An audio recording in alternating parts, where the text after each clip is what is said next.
The Wild Robot Escapes by Peter Brown, Chapter 49, The Goodbyes. That evening was full of sad goodbyes. The first goodbye was between the flock and their young leader. The other geese wanted to help Roz and Brightbill get home, but the journey would be dangerous, and Brightbill refused to put his flock at risk. He demanded they return to the island without him. The geese could feel their instincts urging them onward, and they knew Roz and Brightbill would look after each other. So they said their goodbyes and took off into the night sky. The next goodbye was between the robot and the cows. Roz marched into the pasture one last time as the herd gathered around. "I guess this is it," said the robot. "Thank you all for being so kind to me." Annabelle sniffled and said, "I really hate goodbyes, but I'm glad you're going home where you belong.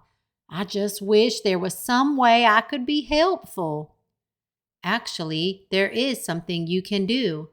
Roz unsnapped a pocket of her tool belt and took out the transmitter. "You can hold on to this for me. Hopefully, it will take a few days for Mr. Sharif to realize I am gone."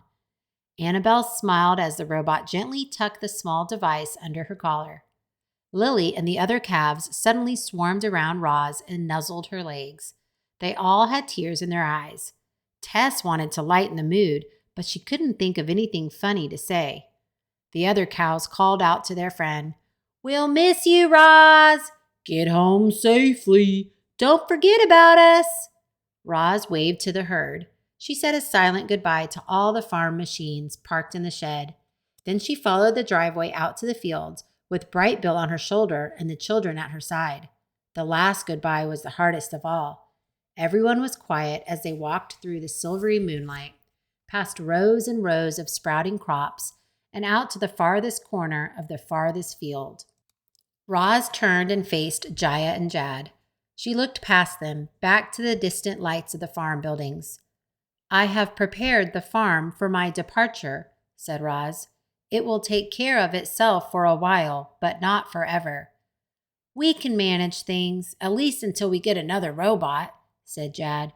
"This place won't be the same without you, but we'll be okay." "What will you tell your father?" said Roz. "That's for us to worry about," said Jaya. "You just worry about getting home." Roz glanced down at the tool belt strapped across her chest. "Would you like this back?" "No, we would not," said Jad. "It was a gift just for you," said Jaya. The girl pulled her brother and her robot into a big, tight hug. Beneath the sounds of the crickets were the sounds of the children crying. "How will we know you've made it home?" said Jad. "We need to know how your story ends," said Jaya.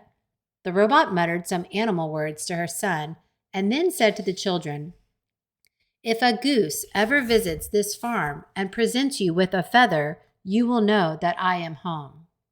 The children smiled through their tears and waited for their friends to leave. But the robot didn't move. More than anything, Roz wanted to go home, and yet she was conflicted.